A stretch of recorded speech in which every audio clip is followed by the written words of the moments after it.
हाँ भाई, example number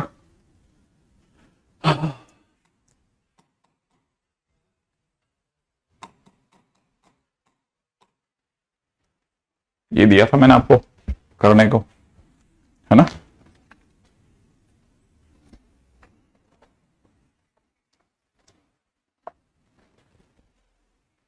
first question था y square is equal to 9x, अब पॉइंट है 4,6। आपने पूछा equation of tangent y1 is equal to, मैं इसमें से 2 अलग करते ही अंदर आ जाएगा। इसको ऐसे लिखते हैं 9/2 इंटू 2x की जगह x+4। सही है, पहला question done. Equation of normal, equation of tangent, ठीक है। अगर मुझे इक्वेशन ऑफ टेंजेंट निकालनी है तो पहली बात मुझे इसका m अलग करना पड़ेगा। तो m के लिए इसको मैं लिखूंगा y इज इक्वल टू में 9/2 इंटू 6 टाइम्स x+4। इससे ये मेरा m आ गया। m की वैल्यू चढ़ रही है सब 3/4। इसीलिए इक्वेशन ऑफ नॉर्मल जब बनेगा तो y-6 ये माइनस नहीं है, इंटू है ना, और यहां पर हो जाएगा माइनस का 4/3 x-4। राइट है, पहली चीज खत्म। अच्छा, दूसरा है at the point of y square is equal to 6। Equation of tangent और नॉर्मल बतानी है एट पॉइंट जहां पे ऑर्डिनेट 12 हो। तो क्वेश्चन नंबर 2 में ऑर्डिनेट 12 दे रखी है, ऑर्डिनेट माने y12 दे रखा है, ठीक है। इसको y square is equal to 6 में रख दो, ठीक है, तो x की वैल्यू भी 6 आ जाएगी, ठीक है। इसलिए पॉइंट आ जाएगा, है ना, 6,12, ठीक है। अब y square is equal to 6 है तो y1 इज इक्वल टू, इसमें से 3 अलग करते हैं, अंदर बचेगा 2x की जगह x+6, ठीक है। इससे m बनाएंगे तो y is equal to 1/4 x+6, 1/4 x+6। तो इक्वेशन ऑफ नॉर्मल हो जाएगा y-12 y-y1 is equal to m x-6। काम खत्म, ठीक है। At the end of the latus rectum of y square is equal to 12x। Okay, देखो अगले वाले में पैराबोला दिया है क्वेश्चन नंबर 3 में y square is equal to 12x, और इसका LR पूछा जा रहा है।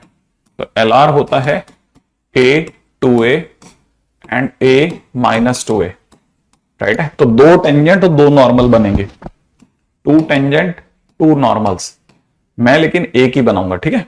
यहां से a की वैल्यू आ रही है 3, तो इसलिए LR के एंड पॉइंट हो जाएगा 3, 6 एंड 3 - 6, ठीक है। तो मैं बात कर रहा हूं 3, 6 पर।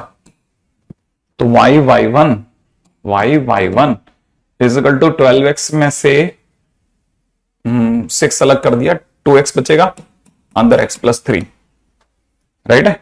अच्छा, इसे हम चाहें तो y is equal to x+3 भी बोल सकते हैं। इससे मेरे पास m की वैल्यू 1 आ गई। तो जब आप मेरे से इक्वेशन ऑफ नॉर्मल मांगेंगे तो y-6 इज इक्वल टू इसके m से -1 अपॉन -1/1 x-3 y-y1, फिर नॉर्मल का m जो होगा इसका इससे परपेंडिकुलर होगा तो -1, ठीक है, ऐसे।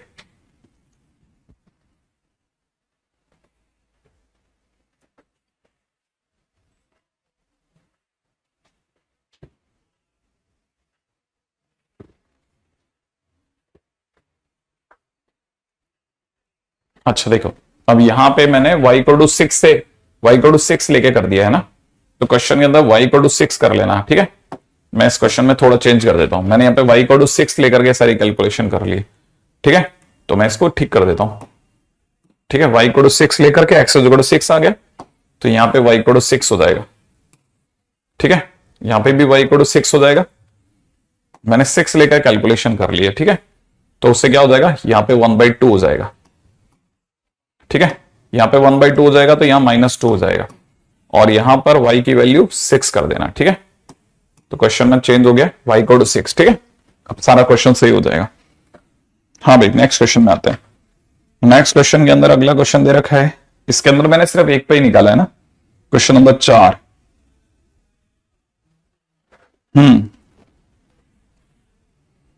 Question number 4, y square is equal to parabola में दे रखा है 4, वाई स्क्वायर कितना दे रखा है 4a इंटू एक्स माइनस ए, ये हमारे को दे रखा है पैराबोला, और सामने वाला चाहता है इसके L R, eight the end of L R,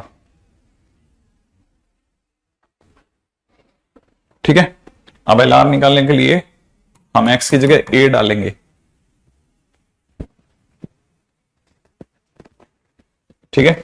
अब ये देखो, इससे पहले कि मैं इसमें एक्स की जगह ए डालूं, जरा ध्यान से पहले मैं आपसे एक चीज याद दिलाता हूं। इसकी फोटो अगर आप बनाएंगे, है ना, तो ये जो पैराबोला बनेगा एक्स इज इक्वल टू ए पर बनेगा, a,0 पर तो पैराबोला बनेगा, ठीक है। तो जब a,0 पर पैराबोला बनेगा तो अब हमें चाहिए इसका लोकस, सही है। यहां पे समझने की जरूरत पड़ेगी कि इसमें जो भी y square is equal to इतना है ना, तो ये y square is equal to 4x जैसा बनेगा, और वो भी इसका वर्टेक्स a,0 पर होगा। तुमको ये समझना पड़ेगा कि इसका end point of latus rectum कितना आएगा at the end of the L R of this. अब इसका एल आर कितना आएगा वो सोचना पड़ेगा। हाँ भाई, टेंजेंट एंड नॉर्मल पूछा है क्या, पहले तो ये समझ लो, यहां तक ये वाली कहानी पकड़ में आ गई ना, ये जो ये लिख रहा हूं ये वाली कहानी पकड़ में आ गई ना, है ना। तो जो फोकस होगा वो तो और आगे होगा, सही है ना। अच्छा, ये जो चीज होती है ना, ये चीज कुछ और बता रही होती है। एलआर के एंड पॉइंट बताइए क्या आएंगे। अब देखो, ये चीज बताती है कि इसके और इसके बीच की दूरी अभी भी ए है, ये ए होना बताता है, ये दूरी अभी भी ए है। तो ये जो पॉइंट हो जाएगा जिसे अपन एस कहते हैं वो 2a,0 हो जाएगा, क्योंकि ओरिजिन तो यही रह गया।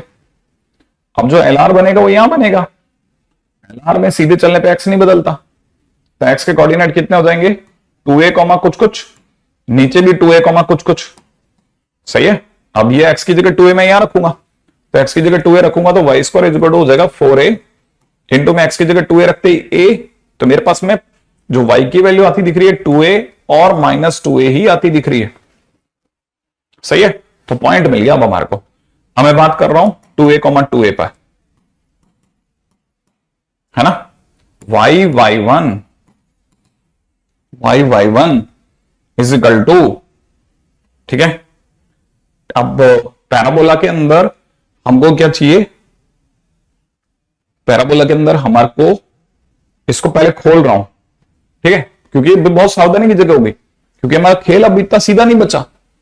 अब हमारे खेल के अंदर बदलाव हो गया, बहुत सारा बदलाव आया, बहुत सारा बदलाव आ रहा है अचानक से। क्या क्या बदलाव आ रहा है, एक तो हम इसमें से 2x चाहिए हमारे को, 2x कहीं से, वो 2x अभी एकदम नहीं दिख रहा, क्योंकि हमारे को पता है वाई स्क्वायर की जगह y1 और 2x की जगह x प्लस x1 करना है, ठीक है ना। तो मैं जब इसे खोलूंगा तो क्या क्या खुलेगा, देखो जरा, ये खुलेगा 4ax को लिखूंगा 2a into 2x, 2a into 2x minus 4a square भी खुलेगा, सही है ना। देखो, तो जब मैं लिखूंगा y1 is equal to 2a, 2x की जगह x प्लस x1, तो x प्लस x1 की जगह फिर 2a माइनस 4a स्क्वायर, तो वैसा का वैसा ही रहेगा, ठीक है ना। तो y1 is equal to 2a अलग कर दिया, 2x की जगह x प्लस x1, और फिर जो ये पीछे का -4a स्क्वायर इसको कॉपी करा। ये और बात है कि खुलने पर ये और ये कैंसिल आउट हो गया, ठीक है। तो फिलहाल मेरे पास में रह जाएगा y is equal to x। पहले ये देखें क्या हमारा आंसर सही जा रहा है या नहीं जा रहा है, फटाफट सोचें।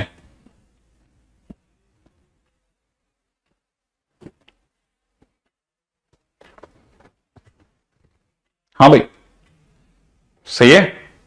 पीछे से ये बात सही है यहां तक, है ना? बस ये पॉइंट इसमें सबसे ज्यादा इंपॉर्टेंट पॉइंट है, सबसे ज्यादा इंपॉर्टेंट पॉइंट ही यही है। इस लेवल पे आपकी थॉट आप डेवलप करें याद से, है ना? इस लेवल पे अगर आप जरा सोचेंगे आंसर क्या आ रहा है वो देखना इंपॉर्टेंट है, ठीक है? अब देखो दूसरा वाला पॉइंट पे आते हैं। दूसरा पॉइंट क्या है? 2a comma minus 2a। अभी इसमें भी अगर नॉर्मल की बात करते हैं, पहले तो इक्वेशन ऑफ नॉर्मल और बताता हूं। इक्वेशन ऑफ नॉर्मल के टाइम पे y इक्वल टू एक्स से 90 डिग्री पे y equal to minus x होगा, ठीक है? तो y minus 2a is equal to में इसका m अगर 1 है तो उसका minus 1 x minus 2a, right है? तो यहां हो जाएगा x plus y is equal to 4a।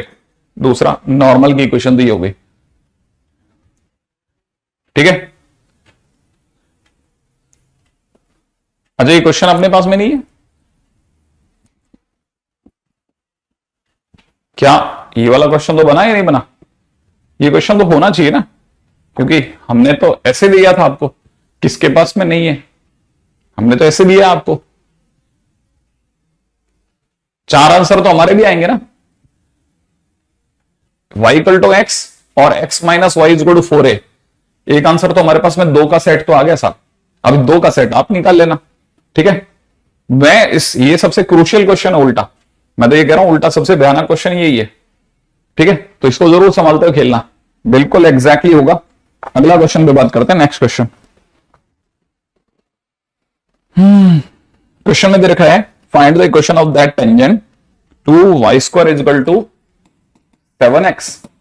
Y square is equal to 7x दिया है which is parallel to the line, और लाइन दे रखी है 4y माइनस एक्स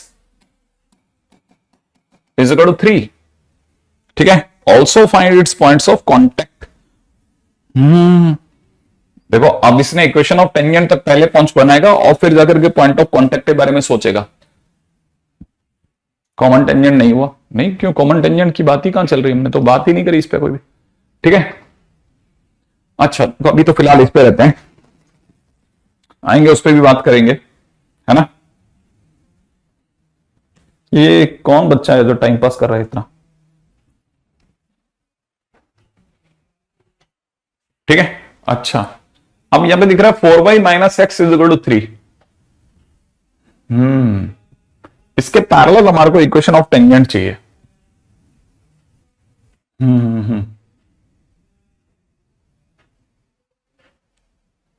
कितना गजब क्वेश्चन है ना? इसमें हमारे पास में पॉइंट ही नहीं अब की बार।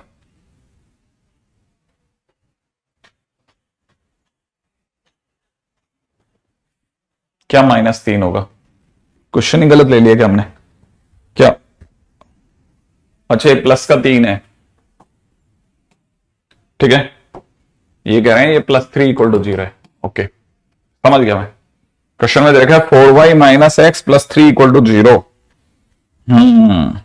अब देखो हमारे को यहां पर हमारे पास में कोई आइडिया नहीं है पॉइंट का, तो मैं जब मेरे को पॉइंट का आइडिया ही नहीं है तो मैं इस जगह पर सोचूंगा y is equal to m x plus a की वैल्यू अगर देखेंगे ना तो ए की वैल्यू 7/4 आएगी, ठीक है? ए की वैल्यू 7/4 आ जाएगी, ठीक है?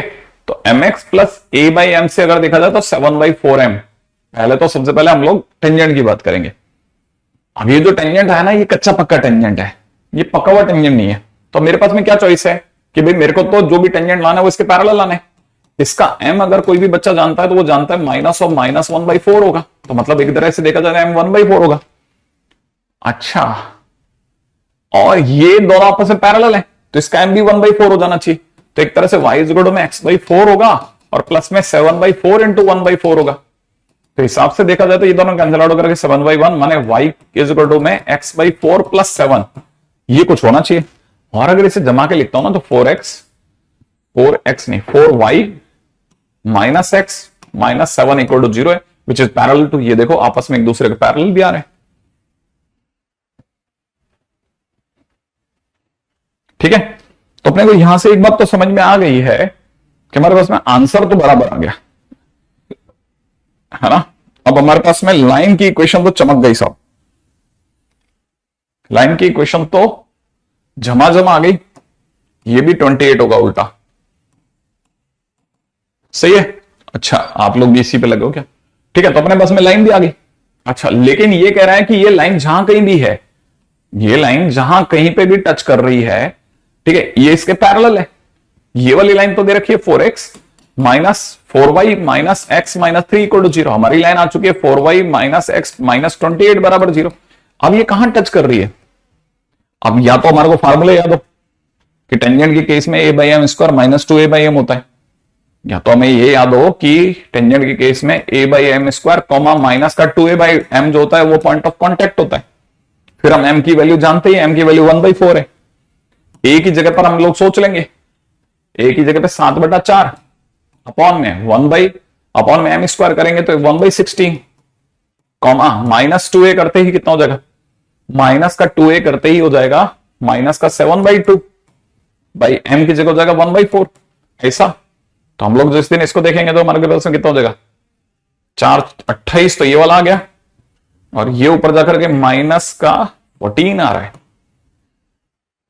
देखें, 14 इंटू 56 सेट हो गया भाई साहब।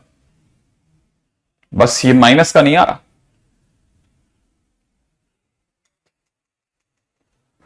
क्या यहां माइनस होगा?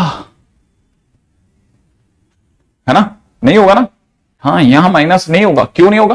क्योंकि देखो, वैसे भी देखोगे तो माइनस सेट ही नहीं हो रहा, माइनस के साथ वैसे ही सेट नहीं हो रहा। ठीक है, तो माइनस हटा लेते हैं भाई का। अब बिल्कुल सही आंसर, एकदम झकास आंसर है। लो, एक और question done. a by m square comma सिर्फ 14। हाँ, मैं भी वही लिख रहा हूं, आप क्यों चिंता कर रहा हूं? आ रहा है, दिमाग बराबर चल रहा है। ठीक है, सब याददाश्त पे गेम है अपना। देखो, a tangent to the parabola y square is equal to 4ax makes an angle of 60 degree with x axis. अब क्वेश्चन में पैराबोला दे रखा है y square is equal to 4ax। ठीक है, अच्छा, m इज इक्वल टू दे रखा है √3, और कोई चीज दी है इसने? Find its point of contact. मतलब एक तो इक्वेशन ऑफ टेंजेंट तो मांगेगा ही मांगेगा। ठीक है, और इक्वेशन ऑफ टेंजेंट होती है y is equal to mx plus a by m. ठीक है, a तो a ही है इसका, m की जगह √3 कर देते हैं, a बाई √3 हो गया। लो, तो इसे कैसे लिख सकते हैं? 3x minus √3y plus a बराबर 0। यही होगा, a तो a ही है इसका।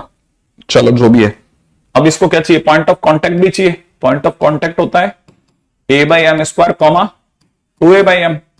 a की जगह पर a by 3 comma 2a by √3।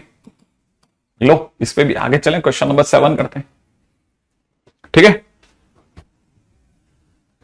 Okay, question number आ गया 7वां। m की वैल्यू दे रखी है 45। अच्छा, वो भी इस लाइन के साथ। Very good. ठीक है, हमको चाहिए लाइन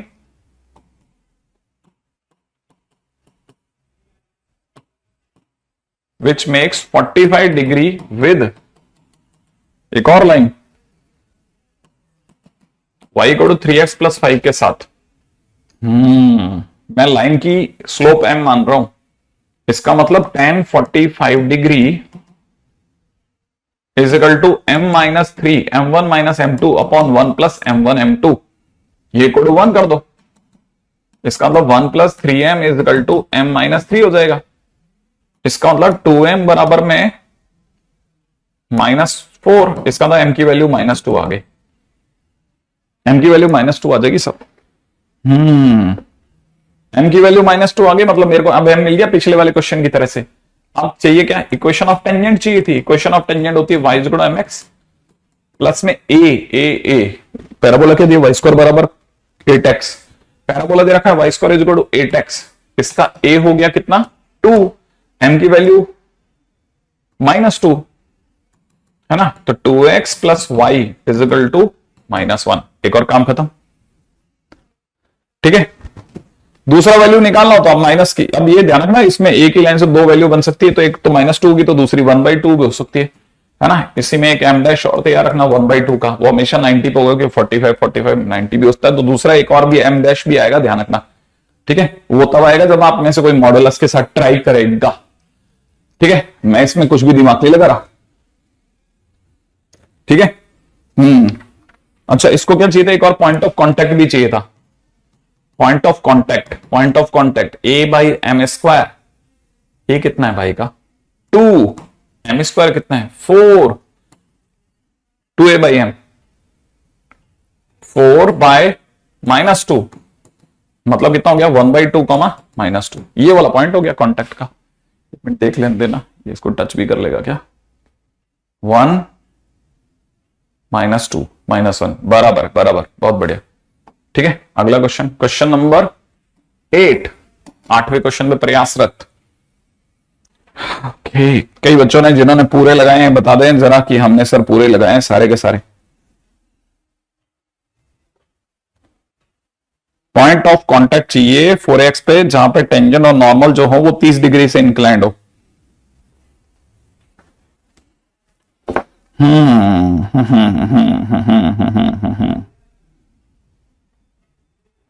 अगले वाले क्वेश्चन के लिए तो आपका जान निकल जाएगा भाई।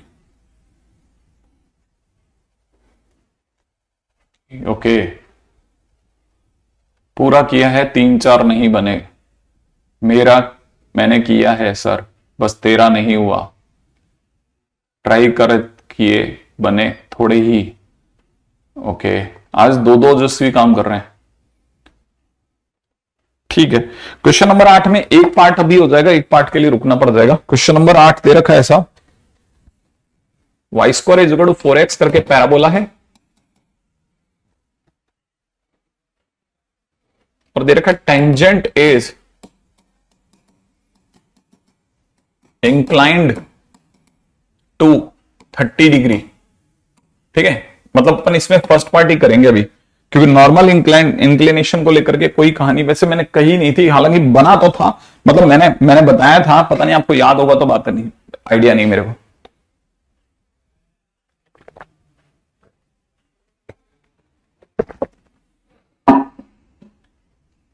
ठीक है, मैं आपको ये याद दिला सकता हूं, अगर आप चाहेंगे तो मैंने आपको ये बताया था कि जब हमारे कोई भी लाइन टच कर रही होती है ना, तो हम उसे t y is equal to x plus a square बोलते हैं। ठीक है ना, और दूसरी तरफ से देखेंगे ना तो y इज इक्वल टू, इससे अपन लोग बोलेंगे x by t plus a t, है ना, और टेंजेंट को हम लोग is equal to m x plus a by m भी कहते हैं। तो जिस दिन मैं इन दोनों का कंपैरिजन करूंगा ना तो मुझे m की वैल्यू 1/t दिख जाएगी। तो टेंजेंट के केस में, अगर क्वेश्चन में टेंजेंट दे रखा है ना, तो टेंजेंट के केस में हम जो m लेंगे वो 1/t लेंगे। ठीक है, अच्छा, और नॉर्मल होने पर, तो क्योंकि टेंजेंट में जो m होता है नॉर्मल में वो -1/m बन जाएगा, तो हम लोग बोलेंगे उस केस में m dash is equal to में -t हो जाएगा। ठीक है, तो जब हम टेंजेंट की नजर से देखते हैं ना, टेंजेंट की साइड से देख रहे होते हैं ना, तो ये वाला पॉइंट तो वैसे हमें पता है टी स्क्वायर 280 होता है, और टेंजेंट की साइड में t की जगह 1/m आ जाता है। तो जो 80 स्क्वायर 280 जो होता है उसमें t की जगह 1/m कोई भी रखेगा तो a by m square 2a by m दिखेगा उसे। ठीक है, लेकिन नॉर्मल की साइड से देखेंगे ना, अगर मैं नॉर्मल की साइड से देखता हूं तो मुझे पता है अब मेरा m -t हो चला है। अगर m -t हो गया तो t -m हो गया। तो t की नजर से देखूंगा, नॉर्मल की साइड से देखता हूं तो t की जगह -m रखने पर a इंटू में -m का स्क्वायर 2a इंटू -m। तो नॉर्मल का अगर m पड़ा हो तब हम कहते हैं am स्क्वायर -2am।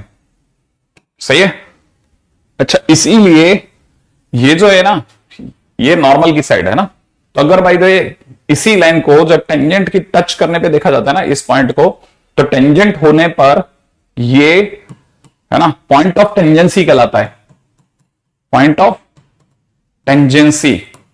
और नॉर्मल के केस में यही पॉइंट है ना, नॉर्मल के केस में यही पॉइंट फुट ऑफ नॉर्मल कहलाता है। सोचो, जहां पे पॉइंट ऑफ टेंजेंसी वही फुट ऑफ नॉर्मल है, लेकिन नाम बदल गया। ठीक है, क्योंकि ये 2-3 चीजों को देना समझना है ना ठीक है, अब यहां पे अपने को ये बात दिमाग में रखनी है, a m square comma minus two m तब यूज करेंगे जब नॉर्मल का एम दिया हो, और a by m square comma two a by m तब यूज करेंगे जब टेंजेंट दिया हो। अब यहां से आपका सारा क्वेश्चन डन है, ठीक है। अगर वो पॉइंट ऑफ कांटेक्ट मांग रहा है, ठीक है, और उसके टेंजेंट का एम अपने को 1/√3 दिया है क्योंकि 30 डिग्री दे रखा है, ठीक है। अच्छा, वही अगर पॉइंट ऑफ कांटेक्ट मांगे और वो नॉर्मल का एम दे जाए, ठीक है, तब हम लोग उस केस में, ठीक है, क्योंकि नॉर्मल के क्वेश्चन में उसने फिर 30 डिग्री दिया है, नॉर्मल भी 30 डिग्री दिया वो दूसरा क्वेश्चन है, टेंजेंट भी 30 डिग्री दिया वो दूसरा क्वेश्चन है, दो अलग अलग क्वेश्चन चल रहे हैं। तो दोनों केसेस में 1/√3 होगा, लेकिन दोनों का बिहेवियर डिफरेंट होगा। यहां मैं डालूंगा तो a by m square comma 2a by m में डालूंगा, और यहां मैं डालूंगा तो a m square comma minus 2am में डालूंगा, एम बदल जाएगा, सही है। अब इसके बाद में क्या करना है वो समझो। एम की जगह अगर अपन ने 1/√3 रखा तो ए बाई 1/3 का स्क्वायर सीधे ही ले लेते हैं 3a कॉमा 2√3a ऐसा, और यहां रखते हैं तो a/3 comma minus 2a/√3। Point of contact की नजारे बदल गए। हाँ, ये काम की चीज है बहुत।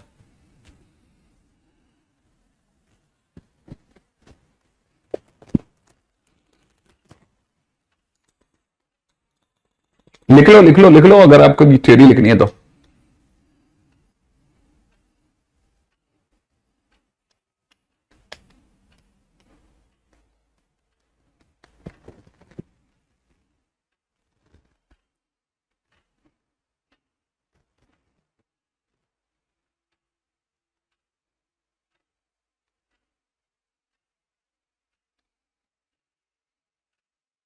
ओ, अगर आपको बायनॉमियल थ्योरम यूट्यूब का समझ में आता है देख लो, कोई तकलीफ नहीं है।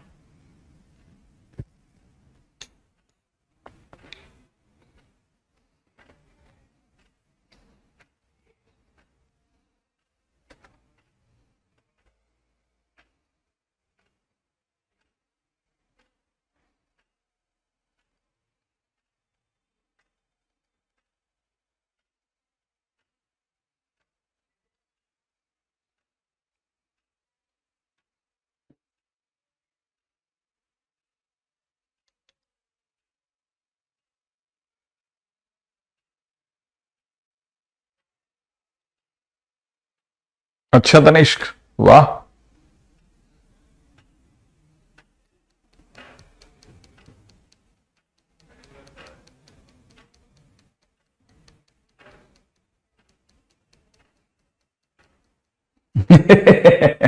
सही है सनी। मेरी राइटिंग अच्छी है। ठीक है, आगे चलें नेक्स्ट पे। एक्चुअली मैं राइटिंग का तो नहीं पता, writing is something a rhythm. अगले क्वेश्चन की बात करते हैं। अगला क्वेश्चन दे रखा है find the equation of the tangent of y square is equal to 9x, और आगे दे रखा है which goes through the point. Equation of tangent जो कि इस पॉइंट से गुजरता है, देखो बाहर के किसी पॉइंट से गुजरेगा ना। Question number 9, y square is equal to 9x दे रखा है, और टेंजेंट जो है पासिंग थ्रू व्हाट, 4 लिखा था क्या, 4, 4,10 ये 4,10 ऑब्वियसली बात है बाहर ही कहीं होगा, क्योंकि अगर बाय द वे होता तो दिख जाता वो तो। अब इससे क्या होगा, ओके, अब इससे क्या होगा ना, टेंजेंट की अगर बातचीत चलेगी तो कैसे देखेंगे अपन।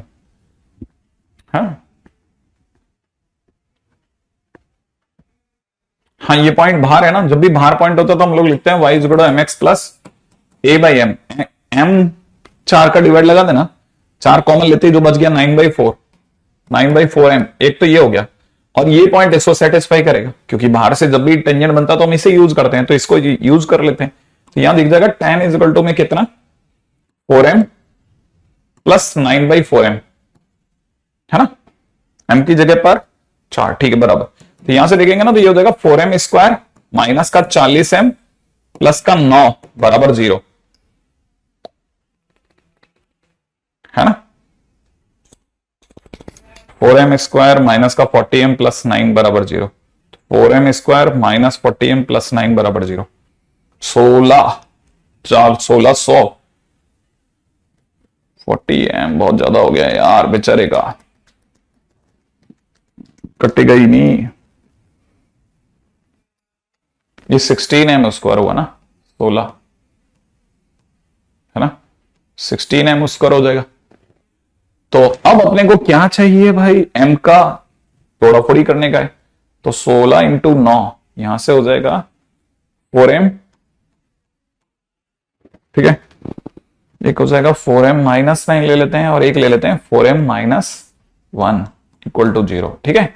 जैसे अपन ऐसा करेंगे बन जाएगा ना, 16m² इधर बन गया, प्लस का 9 इधर बन गया, 9 चौक 36 बन गया, माइनस का 4 40 बन गया, बिल्कुल बिल्कुल। अब यहां से कट कट अपने पास में m की दो प्यारी प्यारी वैल्यू आ गई भाई, एक तो आ गई 9/4 आ गई, एक आ गई 1/4, डन है। अब उसके बाद तो आपको जो चाहिए वो ले लो यार, ठीक है ना। और मैंने सिखाया था आपको कि हम इसको वापस इसमें नहीं डालते, वापस डालेंगे तो वहीं पहुंच जाएंगे, गधे थोड़ी ना है, ठीक है। तो y minus 10 is equal to 1/4 x minus 4 and y minus 10 is equal to 9/4 x minus 4। Okay done, चले आगे। चलो एक और क्वेश्चन डन है, उल्टा ये ज्यादा आसान क्वेश्चन था, उस क्वेश्चन ने तो हमारे को सिखाया दोबारा से कि यार ये भी डाल लो भाई बातचीत में।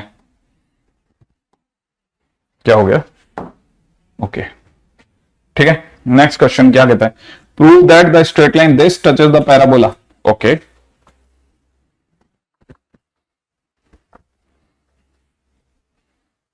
ठीक है। क्वेश्चन में दे रखा है कि स्ट्रेट लाइन दे रखी है x plus y is equal to 1 touches y equal to x minus x²। अच्छा ये सही में टच करती है, टच करती है तो एक आंसर आएगा, मतलब इन दोनों को सॉल्व करने पे एक पॉइंट आएगा।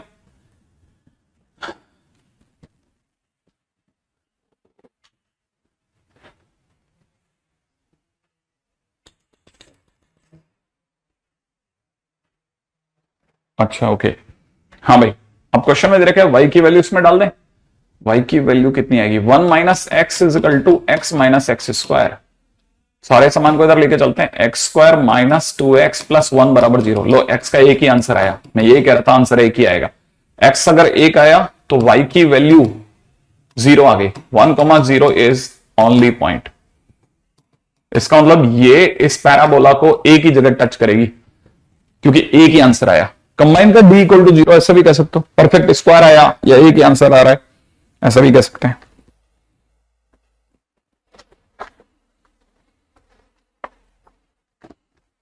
हाँ भाई क्वेश्चन है अगला question, question number 11। Prove that straight line दे रखी है y is equal to mx plus c touches what, y² is equal to 4a into x plus a, अगर c की वैल्यू am प्लस a/m हो। बाबा रे क्या क्या करवाता है ये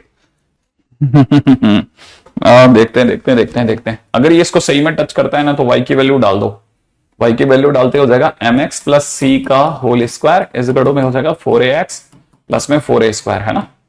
इसको खोल लेते हैं, m² x² प्लस का 2mc x माइनस का 4ax प्लस में c² minus 4a² equal to 0, यही होगा।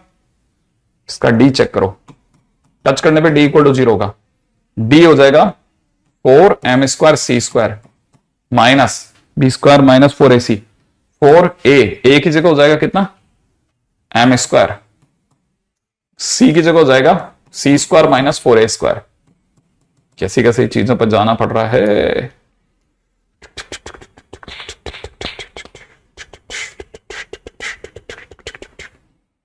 यहां गलती कर दी ना मैंने, ठीक है।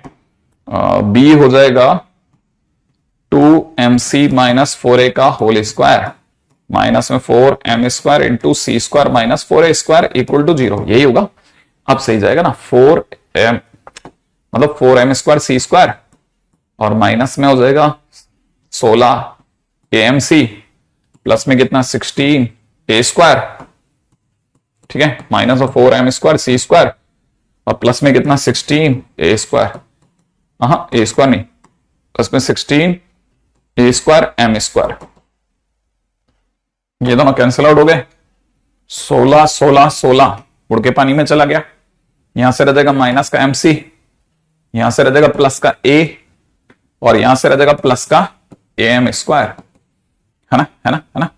इसका मतलब सी एम बराबर a plus a m square, तो इसका मतलब सी बराबर a by m plus a m. लो प्रूफ हो गया। आगे बढ़ूंगा भाई मैं तो, क्योंकि टच करने की कंडीशन डी बराबर 0 होता है। ठीक है, हो गया हो गया हो गया हो गया।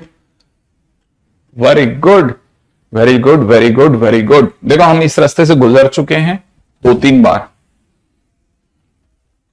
अगला क्वेश्चन नंबर 12 में करवा चुका हूं। ठीक है, कितने दे दिए थे मैंने, हो गए क्या सारे?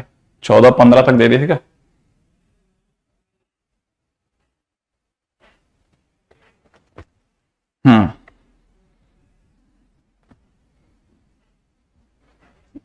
और 11 कर लिए, 12वें पे आ जाता है। ठीक है,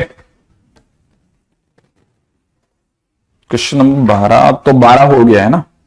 क्वेश्चन नंबर 13 दे रखा, for what point y square is equal to 4ax the normal is twice the subtangent. Useless है, बेकार है, छोड़ देना। क्वेश्चन नंबर 14 दे रखा है, द y स्क्वायर पैराबोला और x square is equal to 4by। क्या मांग रहा है? मतलब पॉइंट ऑफ इंटरसेक्शन मांग रहा है, दोनों को सॉल्व करवा रहा होगा। ठीक है, अगले में दे रखा है एक सर्कल और एक पैराबोला का पॉइंट ऑफ इंटरसेक्शन चाहिए। ठीक है, कोई तकलीफ नहीं है, दोनों को फिर सॉल्व कर लेना। ठीक है ना, ये कॉमन टेंजेंट मांग रहा होगा एक्चुअली में। Find the equation of the common tangent.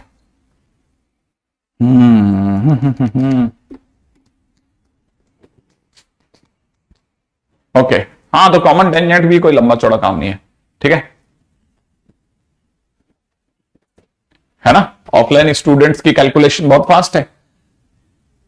अरे मैं वही तो कह रहा हूं, हम पता है क्या हलवे की तरह खा रहे होते हैं।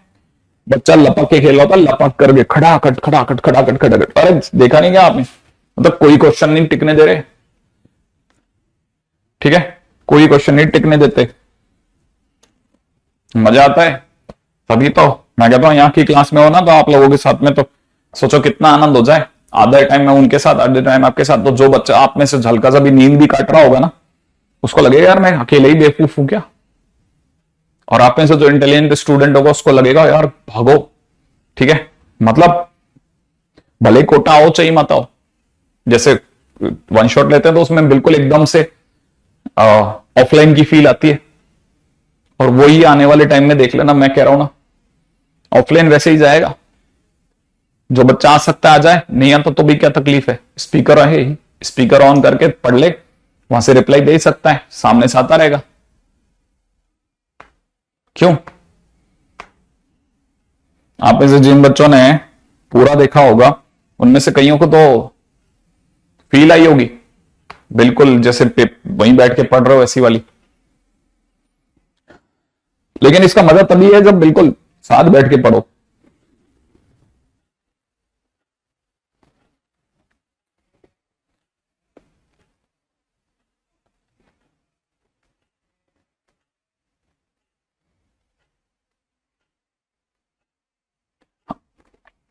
सोच रहा हूं वैसे ही बैच रखने का अगली बार। आधा जिन बच्चों की यहां कोटा आने की हिम्मत हो कोटा जाओ, नहीं हिम्मत हो कोई बात नहीं भाई। अगर कोई भी कोर्स अगर 10,000 रुपए तक का भी है ना तो भी वैलिड है। क्योंकि सोचिए ना 3,000 रुपए के अंदर आप सोचो, एक मैथ्स का टीचर आपके सामने पिछले तकरीबन नहीं करते 200 लेक्चर के करीब 200 बार आपके सामने आ गया। ठीक है, ऐसे ही केमिस्ट्री का टीचर भी सब मिलाकर के 200 बार आ ही गए होंगे, फिजिक्स वाले भी 200 बार आ ही गए होंगे। सोचो 600 बार आपको 3,000 रुपए के अंदर आ रहे हैं। ठीक है, जबकि इतना खर्चा भी लगता है। तो कई बार चीजें ना अफोर्डेबल नहीं होती। आपकी साइड पे अफोर्डेबल होती है, हमारी साइड पे अफोर्डेबल नहीं रहती। फिर वो अगर भाई 10,000 तक भी देखा जाता है तब भी किसी भी कोर्स के अंदर अगर भाई आपको कोटा का एक्सपीरियंस वाले टीचर मिलते हैं ना, बिल्कुल बुरा नहीं है, बिल्कुल बुरा नहीं है। हाँ क्योंकि यहां करके 1.5 लाख रुपए देना और उसके बाद में 2 लाख रुपए यहाँ के हॉस्टल, और 2 लाख भी नहीं लगते, ज्यादा ही लग जाते हैं। हॉस्टल की फीस ज्यादा लगती है हमारे यहाँ पे, कोचिंग की फीस नहीं है एक्चुअल में। और आना जाना, बीमारी, रहना, खाना, बहुत सारी चीजें हैं जो मारती हैं। और फिर अगर भाई तो रिजल्ट नहीं आता तो वो ज्यादा दुख देता है, क्या इतना रुपया भी डाला। लेकिन इसमें ऑफलाइन मतलब ऑनलाइन वाले मॉडल्स के अंदर तो मेरे को नहीं लगता कि, ऑनलाइन वाले मोड में तो बिल्कुल नहीं लगता मेरे को कि जरा सी भी तकलीफ आती होगी। परहैप्स बढ़ा सकते हैं, बढ़ा सकते हैं भाई। अगर अफोर्डेबिलिटी नहीं होगी तो बंद करने से ज्यादा अच्छा है हम फीस बढ़ाएंगे भाई। If the tangent of the parabola this, ठीक है। अब मैं अगला क्वेश्चन ले रहा हूं। If tangent to y square is equal to 16x, 16x makes angle of 45 degree with x axis, then point of contact is, ठीक है, then point of contact definitely हम कोशिश तो करेंगे। देन पॉइंट ऑफ कांटेक्ट क्या होगा? देखो point of contact पे हम लोगों ने बहुत सारा काम कर लिया, ठीक है। हाँ, तो घर से पढ़ना अगर मुश्किल होता है तो वो तब होता है ना जब जैसे आप क्या सिर्फ मुझे सुन रहे हो और अपने घर की आवाजों को सुन रहे हो। लेकिन अगर बाई द वे है ना, बच्चों की आवाज भी सुनोगे ना अपने आसपास में, तो आपके साथ ऐसा नहीं होगा, क्योंकि आपको पता है आपके सोचने से पहले सामने वाले ने आंसर दे दिया।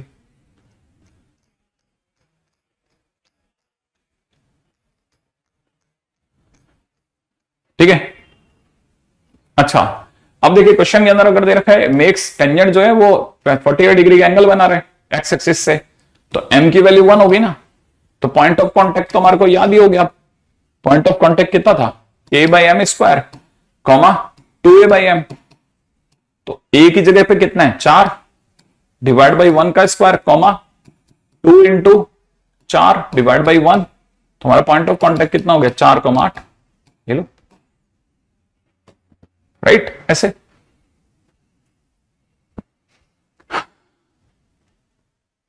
ठीक है, नेक्स्ट पॉइंट पे बात करते हैं, अगला।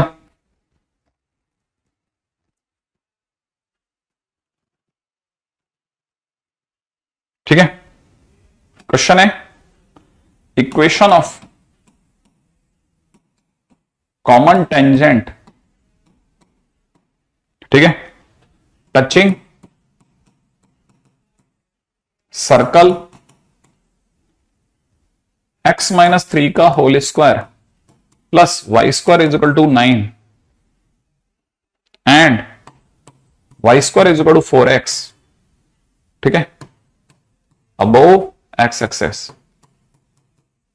ठीक है, इक्वेशन ऑफ कॉमन टेंजेंट जो इन दोनों को टच कर जाए। अंडर 10 ही रखेंगे, डोंट वरी तनिष्क, 10 से ऊपर तो वैसे भी कोई समझदारी नहीं है। आज हमारी अम्मी फीस 6,000 है। आज के टाइम पे कोई भी नया बच्चा लेता है तो 6,000 रुपए पे करता है हमको। ठीक है, वो तो शुरू में जितने बच्चों ने ज्वाइन करा था हमको, हमने सबके लिए बहुत नॉमिनल फीस रखी थी। ठीक है, देखो जरा सोचिएगा, ये क्वेश्चन में देखा है इसका कॉमन टेंजेंट है, तो पहली बात तो देखो कॉमन टेंजेंट है तो पैराबोला का भी ना टेंजेंट, और पैराबोला का टेंजेंट है तो हम जानते हैं कि tangent to y square is equal to 4x। कोई सा भी टेंजेंट हो तो y is equal to mx तो होगा ही ना, y is equal to mx plus a की वैल्यू 1 आ गई 1/m। ये तो टेंजेंट है ही पक्का भाई, इसमें m ही तो नहीं पता ना, लेकिन है तो टेंजेंट। ये टेंजेंट उस सर्कल का भी टेंजेंट होगा। अच्छा, अब जब भी सर्कल को कोई भी लाइन टच करेगी तो इस सर्कल का सेंटर 3,0 है और इस सर्कल की रेडियस 3 है, तो इसका मतलब ये कि जो भी लाइन टच करेगी वो 3 डिस्टेंस पे टच करेगी ना इस सेंटर से। भाई कोई भी लाइन, ये लाइन जैसे क्लेम करती है कि मैं टच कर रही हूं, तो ये लाइन अगर देखा जाए तो दुनिया की नजरों में ऐसी होगी। ये अंदर खाने तो हम भी जानते हैं mx माइनस वाई है ना, प्लस 1/m इक्वल टू 0, यही तो लाइन है। ये लाइन 3,0 से 3 की दूरी पर है, तो 3,0 से दूरी मैं बता देता हूं ना आपको। 3,0 से इसकी जो दूरी होगी वो हो जाएगी 3m माइनस 0 प्लस 1/m का mod upon under the root of, है ना, एक्स का स्क्वायर, एक्स के कोफिशिएंट का स्क्वायर माने एम स्क्वायर प्लस -1 का स्क्वायर, यही होगी। अच्छा, और ये जो दूरी है, ये जो दूरी है 3,0 से, जो इस फार्मूले से लाया मैं परपेंडिकुलर डिस्टेंस के, वो 3 के बराबर होगी। तो जैसे ही मैं 3 के बराबर होगी तो मैं इसको जैसे सॉल्व कर रहा हूं तो मेरे को सॉल्व करते मेरे को दिखने लग जाएगा कि यहां पे दिख गया कितना, 3m स्क्वायर प्लस 1, पक्का। नीचे अपने को दिखने लग गया m square plus 1 cross multiply होकर के, ठीक है ना।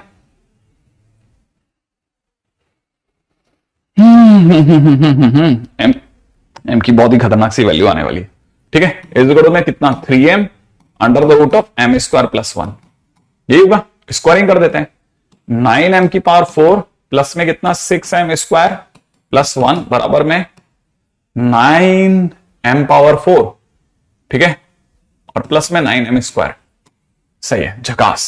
9m power 4, 9m power 4 cut गया, यहां से दिख रहा है 3m square is equal to, ओ कितना प्यारा है ना, 3m square is equal to 1, माने m की दो सुंदर सुंदर वैल्यू आ गई, एक तो आ गई 1/√3, एक आ गया माइनस का 1/√3। लेकिन क्योंकि अबोव एक्स एक्सिस है तो उसको यू ही होना पड़ेगा, तो इसलिए इसको ऑप्ट करा, ठीक है। तो m की वैल्यू आ गई और m की वैल्यू तो चाहिए थी। इक्वेशन ऑफ टेंजेंट में एक ही चीज की तो कमी थी, mx, ये m क्या है, m ही तो जानना था। तो m की जो हो जाएगा कितना, x/√3 प्लस में 1/m की जगह √3, ठीक है। तो एक तरह से देखा जाता है x माइनस √3y प्लस 3 बराबर 0। देखेंगे जो भी होगा।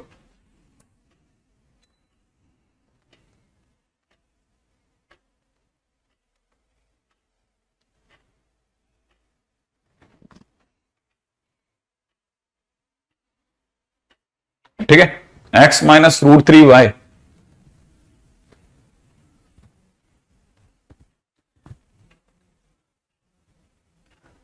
ठीक है। आगे बढ़ेंगे ना नेक्स्ट पे, next x minus √3y plus 3 equal to 0, ये हो गया। अभी से इस पे क्यों दिमाग लगाना, ठीक है।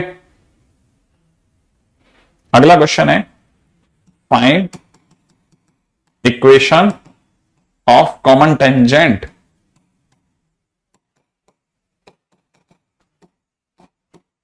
टू, क्वेश्चन में दे रखा है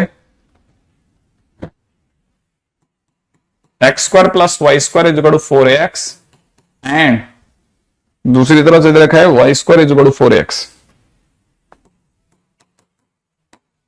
ठीक है। Equation of common tangent, I expect, ठीक है, आई एक्सपेक्ट कि आप में से सभी स्टूडेंट्स को यह भी समझ में आ रहा होगा कि x square plus y square minus 4x equal to 0 जो है वो एक सर्कल है, ठीक है। अब आप इस सर्कल का सेंटर सोचो जल्दी जल्दी, ठीक है, और दूसरा सोचना है इसकी रेडियस, ठीक है। दूसरा साथ में कॉमन टेंजेंट से पहले इस वाई स्क्वायर इक्वल 4x की टेंजेंट की इक्वेशन भी सोचो, तीन चीजें सोचो। हाँ मैं कोटा में हूं, फटाफट सोचना चालू करो, ठीक है। इक्वेशन ऑफ कॉमन टेंजेंट फटाफट सोचना चालू करना, ठीक है।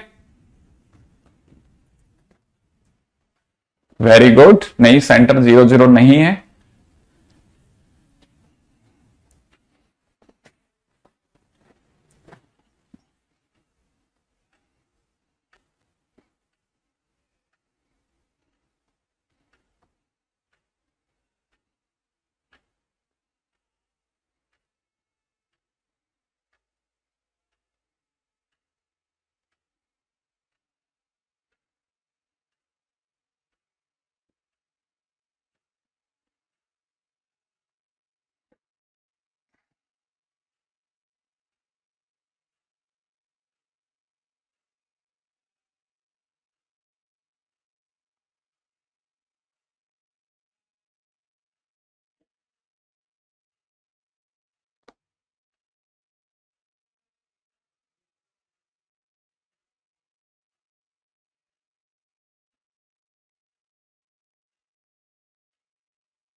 2a minus 2,0।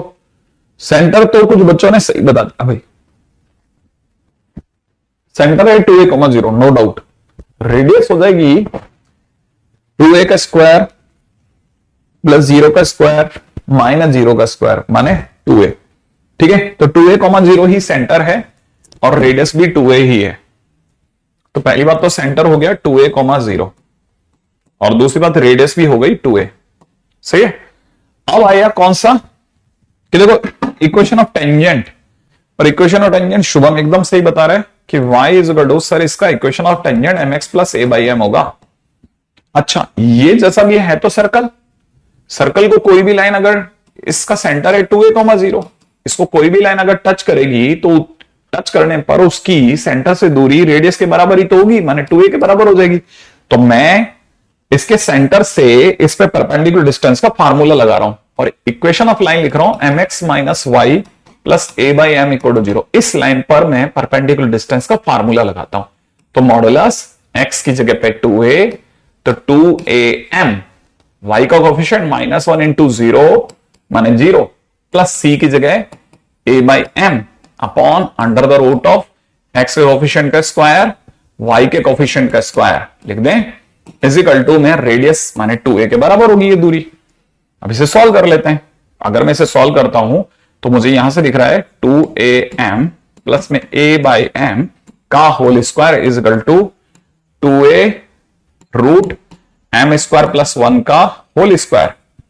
राइट है। अब आगे बढ़ता हूं, ये हो जाएगा 4a square m square plus में a square by m square. फिर मैं जैसे ही इसको मल्टीप्लाई करूंगा mm कट जाएगा। ठीक है, और यहां हो जाएगा प्लस का 4a स्क्वायर इजिकल टू में 4a square m square plus 4a square, फिर से है ना। बहुत भैया भयानक वाली बातचीत चल रही है, अच्छा नहीं लग रहा मेरे को, फीलिंग गलत आ गई मेरे को कि मेरे से कुछ गड़बड़ हो गया भाई। क्या गलत हो गया? m बराबर 0 आ रहा है, p बराबर r रखने पे। ओके, m बराबर 0 आ रहा है, ये लोग कह रहे हैं m बराबर 0 आ रहा है। पक्का है? श्योर कह रहे हो तुम लोग m बराबर 0 आ रहा है? सर m बराबर 0, देखो 1 बाई एम बराबर 0 जरूर आ रहा है। अगर आप ध्यान से देखोगे ना तो m बराबर 0 नहीं आ रहा, ये दोनों कैंसिल आउट हो गए, ये दोनों कैंसिल आउट हो गए। यहां से देखोगे ना तो a square by m square की वैल्यू 0 आ रही है, माने एक तरह से 1 बाई एम की वैल्यू 0 आ रही है मेरे दोस्त। सही है, 1 बाई एम की वैल्यू 0 आ रही है, ध्यान से समझना। अब क्या करोगे? 1 बाई एम की वैल्यू 0 आने का मतलब समझ रहे हो? इसका मतलब m टेंस टू इनफाइनाइट हो रहा है। m टेंस टू इनफाइनाइट का मतलब, हाँ m टेंस टू इनफाइनाइट का मतलब समझो। अगर आपने m टेंस टू इनफाइनाइट लगा दिया तो देखो 1 बाई एम के 0 होते तो ये 0 हो गया। ठीक है, मैं तो इवन एक अच्छी बात कहता हूं आपको, इसी जगह बहुत ही इंटरेस्टिंग तरीके से आपको एक चमत्कार करना चाहिए। पूरी कहानी को m से भाग लगा दो, m से भाग लगाते ही हो जाएगा y by m is equal to x plus a by m square. अब जैसे ही 1 बाई एम की जगह आप 0 रखोगे ना यहां, तो 1 बाई एम की जगह 0 रखते ये 0 हो जाएगा, यहां से रह जाएगा x, और 1 बाई एम की जगह 0 रखते ये भी 0 हो जाएगा। तो आपकी इक्वेशन आ जाएगी x इज इक्वल टू 0। तो x इज इक्वल टू 0 इज कॉमन टेंजेंट।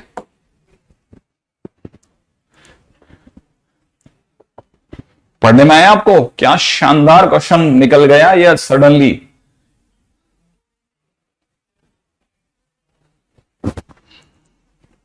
माने ये कैसा था पता है आपको? ये ऐसा सर्कल था जो कि वही बन रहा था जहां इसका वर्टेक्स है, यूं, और इसकी टेंजेंट की इक्वेशन ये वाली लाइन बन गई।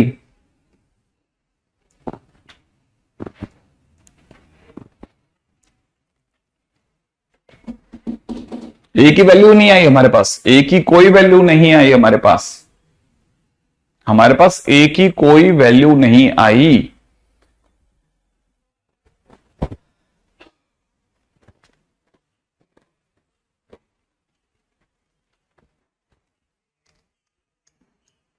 क्योंकि सोचो जरा दिमाग से, कि अगर ए स्क्वायर बाई एम स्क्वायर अगर जीरो है तो ए बाई एम भी जीरो हो गया, और अगर ए बाई एम जीरो है तो ए की किसी भी वैल्यू के लिए ए बाई एम जीरो तभी हो सकता है जब वन बाई एम ही जीरो हो।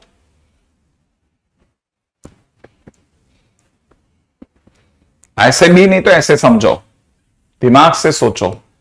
ए बाई एम अगर जीरो दे रखा है तो ए को भेजो ना इसके नीचे, one by m is equal to zero by a, और zero by a equal to zero. ऐसे नहीं तो ऐसे समझो।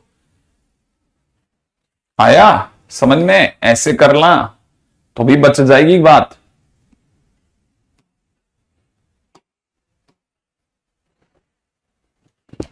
ठीक है, ऐसा कितना प्यारा क्वेश्चन बन गया अचानक से। ठीक है, मतलब मैंने उम्मीद से ज्यादा बेहतर क्वेश्चन निकल गया।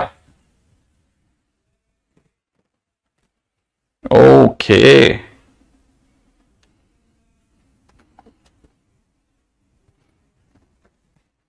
ठीक है, अगला next line, properties of tangents.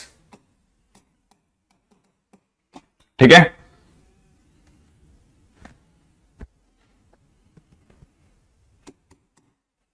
Tangents px, ठीक है, px नहीं pt,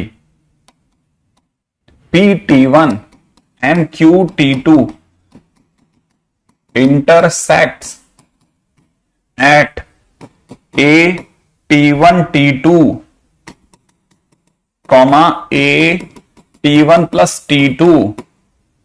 फर्स्ट प्रॉपर्टी नहीं आएगा। ठीक है, सोचना जल्दी से। टेंजेंट एट दिस इंटरसेक्ट, मैं ऑलरेडी इसका प्रूफ करवा चुका हूं, इसका प्रूफ मैं ऑलरेडी करवा चुका हूं। ठीक है, अब जरा इसको समझना। इसका एक टेंजेंट यू है, एक टेंजेंट जो है वो यहां से बनाया मैंने। ठीक है, वो कुछ ऐसा चला गया। This point is P। जब हम लोग T1 इसे Q T2 बोल रहे होते हैं ना, तो मन में मंशा हो रही होती है। T1 मतलब a T1 square comma 2a T1।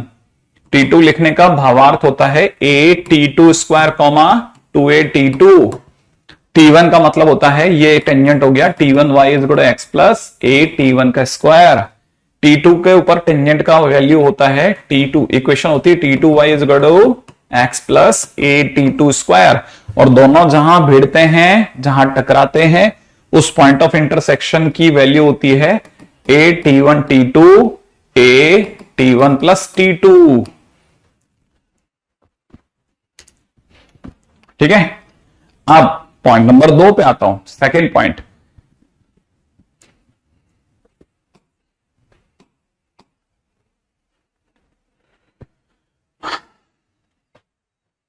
ठीक है, abscissa of point of intersection, point of intersection, abscissa of point of intersection is arithmetic mean of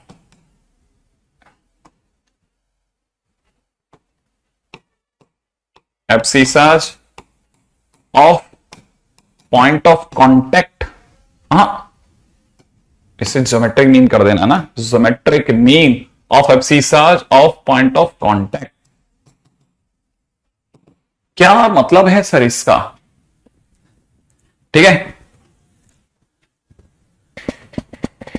अब देखो जरा, सोचोगे तो मजा आएगा कि ये क्वेश्चन में क्या कह रहा है।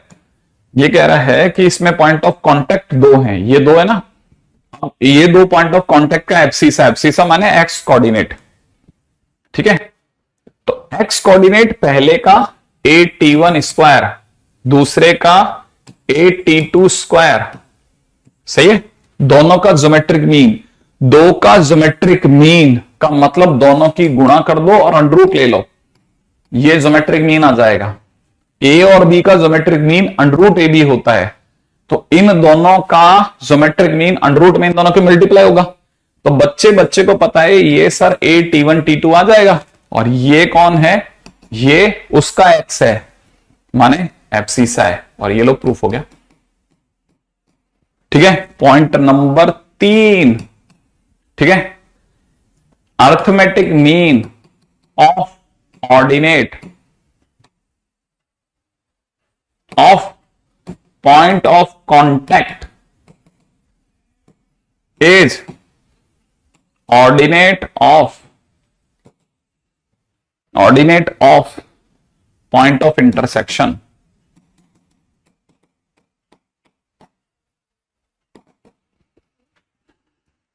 ठीक है, अब मैं ऑर्डिनेट के ऊपर बात कर रहा हूं। ऑर्डिनेट का क्या मतलब होता है? ऑर्डिनेट का क्या मतलब होता है? ऑर्डिनेट का क्या मतलब होता है? ऑर्डिनेट का मतलब होता है वाई कोऑर्डिनेट। अब इन दोनों का वाई कोऑर्डिनेट सोचो, वाई कोऑर्डिनेट निकाल कर अर्थमेटिक मीन। अर्थमेटिक मीन कैसे निकालते हैं? दोनों का सम बाई 2, तो इधर हो जाएगा 28t1 पहले का वाई कोऑर्डिनेट, दूसरे का वाई कोऑर्डिनेट 28t2, और डिवाइड बाई 2 कर दो। 2 करते ही अब उधर 2 कर जाएगा, ये कॉमन आ जाएगा, अंदर ही अंदर क्या बचेगा? t1 plus t2। अरे सर ये तो उसका वाई कोऑर्डिनेट है। हाँ एग्जैक्टली, ये वाई कोऑर्डिनेट है पॉइंट ऑफ इंटरसेक्शन का। लो प्रूफ हो गया। इसका मतलब ये जो लिखा है, इसका मतलब ये जो t1 t2 है ना, ये ज्योमेट्रिक मीन है, और ये जो है ये अर्थमेटिक मीन है।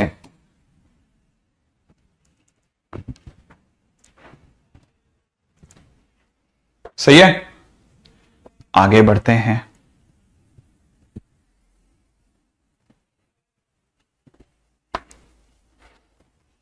नेक्स्ट, अगला है पॉइंट नंबर 4, 14 पॉइंट पे आइएगा।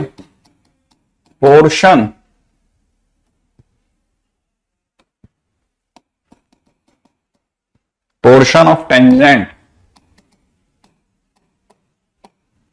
ठीक है, between point of contact P and the point where it meets the directrix Q subtends right angle at focus।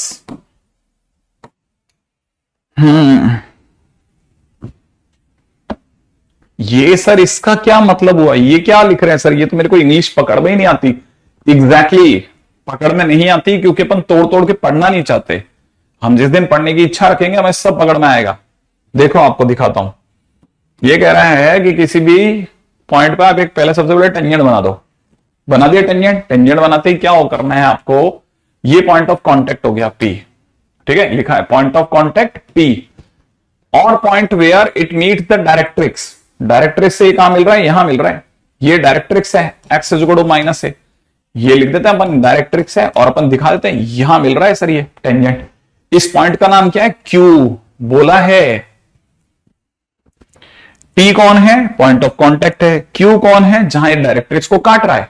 कौन काट रहा है? टेंजेंट। टेंजेंट क्या था? Tangent sir ty is equal to x plus 80 square है सर, और point P क्या है सर? ये तो 80 स्क्वायर 280 है सर। अच्छा, तो ये Q कैसे निकालोगे? P तो निकल गया, Q कैसे निकालेंगे? अरे Q पॉइंट को निकालने के लिए तो x रख देंगे ना सर इसमें। हाँ, तो इसमें x की जगह -a रखते हैं, x की जगह -a, ठीक है। अगर हम x की जगह पर -a रख देंगे तो हमें दिखेगा ty is equal to -a plus 80 square. तो y की वैल्यू दिख रही है -a/t प्लस 80। तो मैं Q पॉइंट के कोऑर्डिनेट लिख रहा हूं 80 -a/t। लो भाई, Q भी दिख गया सर को। अब सर को P दिख चुका है, सर को Q दिख चुका है, और अब ये क्या पता नहीं क्या लिख रहा है सर? ये पोर्शन ऑफ टेंजेंट। क्या होता है पोर्शन? पोर्शन माने वो हिस्सा। कौन सा हिस्सा? P और Q के बीच का हिस्सा। ये क्या कर रहा है? ये सबटेंड कर रहा है right angle at focus. Focus कहां है सर? फोकस है कहां? फोकस इस जगह है। मतलब क्या कहना चाहता है? ये कह रहा है कि अगर आप इसको इससे मिलाओ और इस पॉइंट को इससे मिलाओ तो यहां 90 बनता है। ये है कोई प्रॉपर्टी। अच्छा सही में बनता है क्या सर? मैंने कहा यार मुझे कैसे पता बनता है। देखो कह रहा है तो बनता ही होगा। सर कंफर्म कैसे करेंगे? मैंने कहा यार राइट एंगल का तो एक ही तरीका होता है, M1 M2 -1 कर लो। सर किसका M1 M2? अरे ये लाइन का M1 तू सोच, इसका M2 मैं सोच लेता हूं। सर M1 कैसे सोचते हैं? ये तो तू सोचेगा ना, सब मैं ही सोचूंगा तो फिर बात ही क्या है। सर M कैसे लाते हैं, मैं तो ये भूल गया। M तो सर स्लोप होती है ना। हाँ M तो स्लोप होती है, तो सर M कैसे लाएंगे भाई? कहीं हमारे पास पॉइंट तो नहीं पड़े हुए? देख ले भाई, पॉइंट पड़े हो तो। पॉइंट पड़े होंगे तो काम चल जाएगा। सर कौन से पॉइंट? जिनकी ऊपर ये लाइन है वो पॉइंट। हाँ सर पड़े हैं सर, P और S दोनों पड़े हैं। Q भी पड़ा है सर अपने पास तो। हाँ तो स्लोप सोचते हैं, आजा। ये बात है क्या? ओके M1 चाहिए। M1 तो सर अपन y2 -y1 करके निकाल लेंगे। 2a t -0 upon at square -a। Sir a तो कट गया सर, यहां कितना रह जाएगा? 2t upon T square -1। इसकी स्लोप तो ये आ गई, M1 आ गया सर। M2 के लिए भी चलता है भाई। M2 निकालने के लिए y2 -y1 at -a/t -0 upon -a। अच्छा, और यहां से इसको लिखेंगे कट पिट करके, a से a कट गया, और a से कटने के बाद में यहां कितना रह जाएगा? 1/t -t/2। ये हमारा आया M2। अब क्या करेंगे? अब दोनों की मल्टीप्लाई करके चेक कर लो। दोनों की, इन दोनों की, हाँ इन दोनों की मल्टीप्लाई। अच्छा ये तो आप में से कईयों को पता होगा, ये 1 - t² लिख रहा है भाई। इसकी मल्टीप्लाई करो। तो जिन्होंने M1 M2 करा होगा उन्हें पता चल गया होगा कि 2t अपॉन t² -1 की गुणा,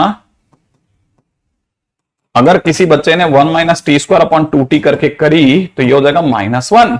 अरे हाँ, जिसका अंदर राइट एंगल पक्का है सर, सही में राइट एंगल है सर, एग्जैक्टली। आ गया सर, -1 आ गया सर, मतलब सही कह रहे हैं ये लोग। हाँ ऐसा प्रॉपर्टी कह रही थी, अगर ये क्वेश्चन बन के आता तो अपने को मानना ही पड़ता ना। ठीक है, अगला है 5वें नंबर का पॉइंट है, tangent drawn at extremity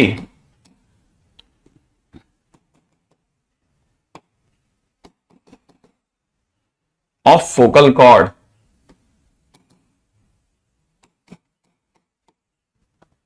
are tangents drawn at the extremity of focal chord are perpendicular and intersect on directrix। अच्छा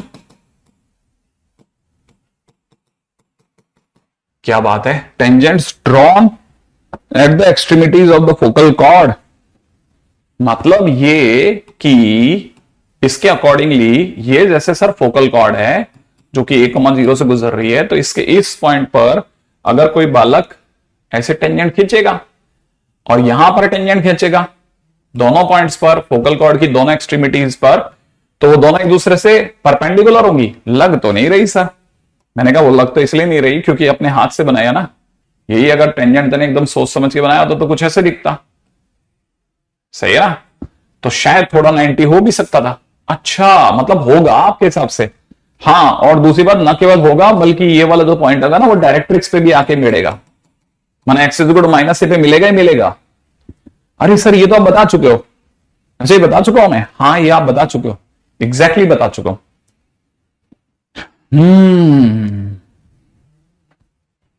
ओके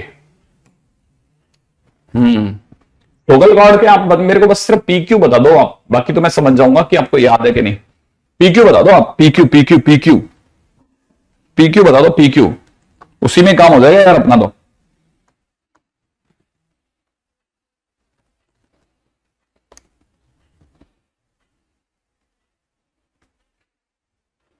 बताइए बताइए बताइए।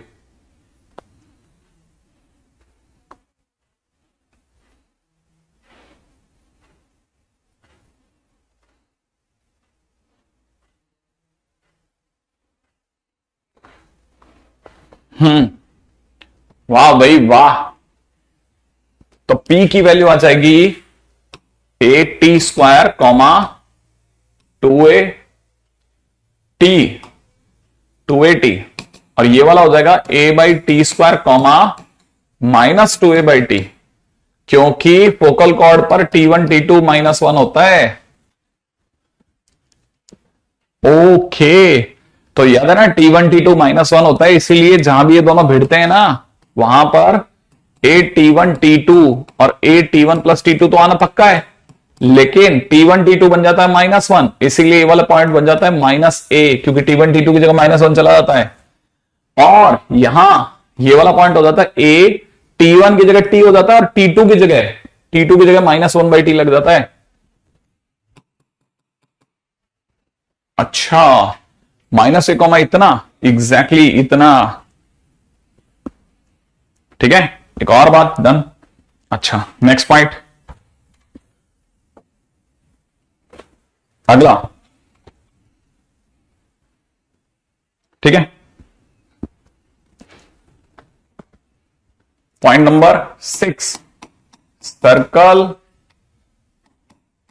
With diameter focal cord.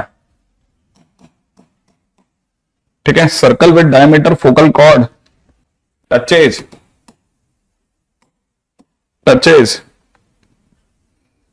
Directrix.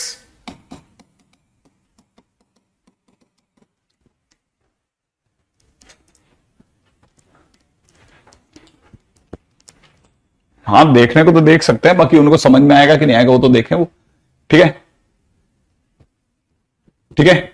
अब देखो, जिनको ये बात समझ में आ रही है कि circle with the diameter focal cord touches the directrix, इसका क्या मतलब है? इसका मतलब ये है कि जैसे ये एक सर्कल है, ठीक है ना, ये डायरेक्ट्रिक्स को टच करेगा। कब टच करेगा? अगर आपने, ठीक है ना, अगर आपने पैराबोला बनाया ऐसे, एक मिनट यार, पैराबोला बनाते हैं इसका। अगर आपने फोकल कॉर्ड को डायमीटर मानते हुए, ठीक है ना, अगर आपने फोकल कॉर्ड को डायमीटर मानते हुए पैराबोला, वो सर्कल बनाया, ये फोकल कॉर्ड है, यहां ये SA,0 से पास आउट हो रही है, ये फोकल कॉर्ड है। अगर आपने फोकल कॉर्ड को डायमीटर लेकर के एक सर्कल बनाया ना, तो वो ऑटोमेटिकली अंडरस्टूड है कि वो यहां टच करेगा।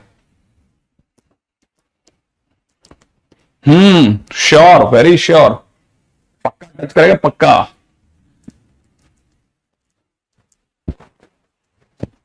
श्योर, वेरी श्योर, देख लेना। ये वाला पॉइंट हो जाएगा, क्योंकि फोकल कॉर्ड है तो इस पॉइंट के कोऑर्डिनेट हो जाएंगे T² कॉमा 2AT, और ये वाला पॉइंट हो जाएगा A/T² कॉमा माइनस का 2A/T। और इवन मैं तो आपको इस सर्कल की इक्वेशन भी लिख देता हूं, x-AT² कॉमा x-A/T² प्लस में y-2AT कॉमा y+2A/T। और आमंत्रित कर रहा हूं सभी बच्चों को कि ये सोच के बताएं कि ये कौन सी सर्कल की इक्वेशन ले आया सर, कैसे ले आए?